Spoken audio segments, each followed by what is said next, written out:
Hello दोस्तों, मेरा नाम है प्रिंस तिवारी। मैं जीएसटी इंस्पेक्टर हूँ 2019 बैच से और मेरा जोन भोपाल है।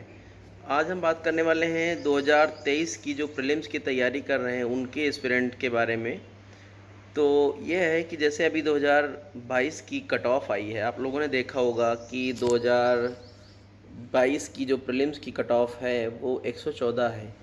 और अगर आप प्रीवियस ईयर्स की देखोगे, जैसे कि 2022 के पहले वाले 2021 है, 20 है या 19 है, 18 16 की भी देखोगे तो वहाँ पर क्या था कि उसके पहले अगर आप जाओगे तो फिर वहाँ नॉर्मलाइजेशन नहीं था। लेकिन जब से नॉर्मलाइजेशन स्टार्ट हुआ है वो 2018 से 2018, 19, 20, 21 इन सब की कट ऑफ से आपको 2022 की कट ऑफ कम दिखेगी। उसकी क्या वजह है, ये आप समझने की कोशिश जब करोगे तो पाओगे कि 22 में जितनी वैकेंसी आई हैं वो हो सकता है 2-3 साल की वैकेंसी मिला लो उतनी भी नहीं है, 4 साल की मिलाओगे तब आएंगी। क्योंकि मेरा जब सिलेक्शन हुआ 2019 बैच से तो वहाँ पर 8,500 के करीब वैकेंसी थी। इस बार 37,000 की वैकेंसी है। तो एसएससी वाले लेवल प्लेइंग फील्ड बनाने के लिए ज़्यादा प्रीलिम्स में पास करवाए हैं। और ये बात आप लोगों को पता भी है कि 3.5 लाख लोगों को पास कराया गया है प्रीलिम्स में एसएससी सीजल 2022 में। तो आप ऐसे ही समझ सकते हो कि जब प्रीलिम्स में 3.5 लाख लोगों को पास कराया गया है तो फिर वो लोग कट ऑफ इसी वजह से तो इतना ज़्यादा घट गई है। 114 नंबर कट ऑफ गई है यूआर की और ओबीसी की भी इतनी है। तो ये 3.5 लाख की वजह से इतनी कम कट ऑफ गई है। अगर आप लोग ये सोचते हो कि एसएससी सीजीएल 2023 में भी यही कट ऑफ रहेगी और यही कट ऑफ सोच के आप लोग एसएससी सीजीएल 23 की तैयारी करते हो प्रीलिम्स की, तो ये बात हो सकता है आपके लिए थोड़ा घातक साबित हो जाए। इसलिए आप लोग एक चीज़ ये समझना कि देखिए कट ऑफ का क्या रहता है कि कट ऑफ सिर्फ वैकेंसी और कितने स्टूडेंट उस हिसाब से पास किए जा रहे हैं इस पर डिपेंड करती है। तो आपको प्रीवियस ईयर का बिल्कुल भी नहीं देखना है। अगर आपको देखना है तो जब कट ऑफ ज़्यादा गई उसका देखो पहली बात। तो 114 से हो सकता है कि कम से कम 15 नंबर एक्स्ट्रा ज़रूर जाए, तो मतलब 130 के या 132 के करीब हो सकता जाए। लेकिन अगर वैकेंसी कम रहती हैं जैसे, लेकिन सुनने में आ रहा है कि एसएससी सीजीएल 23 में वैकेंसी अच्छी खासी आने वाली हैं, लेकिन 37,000 नहीं आने वाली हैं। अगर 37,000 वैकेंसी नहीं आने वाली हैं तो मतलब 3.5 लाख पास भी नहीं होने वाले हैं।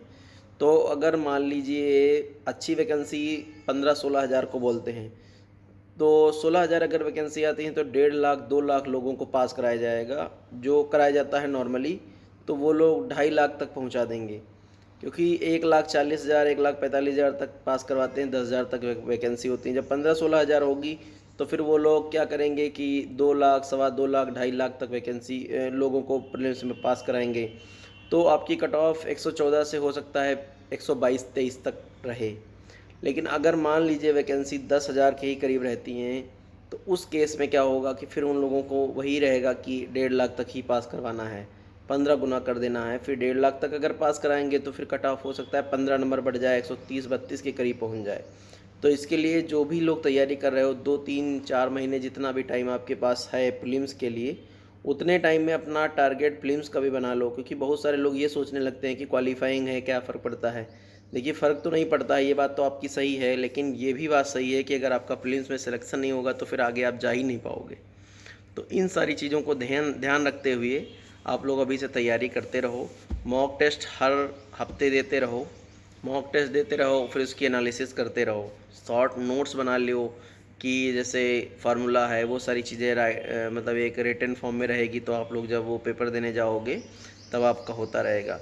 लेकिन एक चीज़ ये चीज़ ध्यान रख के करना, अगर आप अभी से ही मेंस का मॉक टेस्ट देने लगते हो तो वो ज़्यादा बेनिफिशियल रहेगा। कि मेंस का मॉक टेस्ट आप अभी से दोगे तो फिर आपकी तैयारी उस लेवल की हो जाएगी कि आप प्रीलिम्स पास नहीं हुए कि मेंस की तैयारी हो रही है पीछे से ही, आपको नए सिरे से स्टार्ट नहीं करना। अगर आप सिलेबस देखोगे तो मेंस में भी जीएस आ गई है। पहले बहुत सारे लोग इंग्लिश और मैथ की तैयारी करते रहते थे, लेकिन अब आप लोगों को जीएस और रीजनिंग भी पढ़ना है। लेकिन एक चीज़ ये ध्यान रखना कि मेंस की तैयारी अगर करोगे तो अगर केवल प्रीलिम्स पर फोकस करोगे तो फिर आपका एक माइंडसेट बन जाता है कि बस यही टारगेट है। टारगेट आपका जो 390 नंबर के करीब शायद है जो मेंस का है, वही टारगेट मेन है। अगर उसका टारगेट करके अच्छे नंबर लाने की कोशिश करोगे तो आपका प्रीलिम्स आराम से हो ही जाएगा। और कंप्यूटर और ये जो टाइपिंग चीज़ें हैं ना, ये अगर आप 3-4 महीने प्रीलिम्स के पहले से स्टार्ट कर देते हो ना, तो आप कंप्यूटर में भी एक्सपर्ट हो जाओगे, टाइपिंग में भी एक्सपर्ट हो जाओगे। तो आप लोगों को बहुत सारी वो दिक्कतें नहीं देखनी पड़ेंगी जो लोगों का जब प्रीलिम्स हो जाता है फिर उन लोगों को देखनी पड़ती हैं। तो ये सारी चीज़ें आप ध्यान रखोगे। जीएस का क्या है कि जीएस का इतना ब्रॉड है, उसमें हम देखो अगला एक वीडियो बनाएंगे, उसमें आपको बताएंगे कि कौन से ऐप से और कौन सी बुक से पढ़ने की कोशिश करो। अभी कुछ दिनों बाद हम आपको कुछ बुक्स भी सजेस्ट करेंगे, जिसमें हम बताएंगे कि आप इन बुक्स का यूज़ करो, क्योंकि मुझे अभी कुछ बुक्स के बारे में पता चला है जो वाकई में अच्छी हैं। और मतलब अगर आप उनको पढ़ते हो, जैसे अभी क्या था, मैं जब तैयारी करता था उस समय पर वो एक क्वालिटी नहीं थी, और साथ में क्वालिटी भी थी तो जो टीसीएस का एग्ज़ाम होता था उस एग्ज़ाम से, मतलब उस एग्ज़ाम से जब स्टार्ट हुआ ना, तो फिर हम लोग जब आए तुरंत ही स्टार्ट हुआ था उसका टीसीएस का। तो जब हम लोग पास करके निकल गए, 1-2 साल हुए ना, तो जब कंपाइलेशन होता है ना तो फिर अच्छी चीज़ें निकल के ही आती हैं। तो हम 4-5 बुक्स आपको सजेस्ट करेंगे, आप वो लोग पढ़ोगे तो मैंने मतलब डेफिनेटली आपको हेल्प करेगी। पहले मैं उन बुक को खुद से ही पढ़ के देखूँगा और एनालिसिस करूँगा कि हाँ, आपको सजेस्ट करने लायक हैं या नहीं हैं। अगर सजेस्ट करने लायक हैं तो फिर हम आपको सजेस्ट भी करेंगे और आप पढ़ोगे, क्योंकि मैंने एक नहीं कई सारे लोगों से उस बुक के बारे में, उन 4-5-10 बुक के बारे में सुना है। तो हर टॉपिक के हैं, जैसे टेस्ट सीरीज़ है या फिर इंग्लिश की है या फिर मैथ की है, तो उन सब लोगों की चॉइस रहती है कि वो बुक आप अगर पढ़ते हो तो फिर उन लोगों का फ़ायदा भी होता है। काफ़ी लोगों के अच्छे मार्क्स भी आए हैं, तो फिर वो लोग ऐसे बातें कर रहे थे तो फिर मैंने सुना तो मैंने उनको मंगवाया है। अभी अगर देखो मंगवाया है, उसके पहले मैं आप लोगों को नहीं सजेस्ट करूँगा जब तक मैं खुद नहीं देख लेता हूँ कि हाँ उसमें कोई क्वालिटी है या नहीं है, उसके पहले मैं सजेस्ट नहीं करूँगा। और दूसरी बात, मैंने कई लोगों से एक ये क्वेरी देखी कि वीडियो की क्वालिटी इतनी अच्छी नहीं रहती है, तो उसके लिए मैंने एक मोबाइल ऑर्डर कर दिया है। बधाई भी दे सकते हो कमेंट में, लेकिन अभी हम आप लोगों को दिखाएंगे उसकी भी उसको बताएंगे कि कौन सा मोबाइल मैंने लिया है, क्योंकि वीडियो क्वालिटी कम रहती है तो फिर आप लोगों को ऐसा लगता है कि मतलब दिखता नहीं है सही से वीडियो, तो फिर देखने में इंटरेस्ट नहीं आता है। तो ये सारी चीज़ें रहेंगी। तो धन्यवाद। अगर आपका और कोई क्वेश्चन हो तो कमेंट कर सकते हो। नमस्कार। अगर हाँ सब्सक्राइब ना किया हो तो कर लो, जल्द से जल्द 10,000 होने वाले हैं। अगर 10,000 हो जाते हैं तो फिर आप 10,000 की फैमिली हो जाएगी, तो काफ़ी मोटिवेशनल मेरे लिए भी रहेगा। धन्यवाद।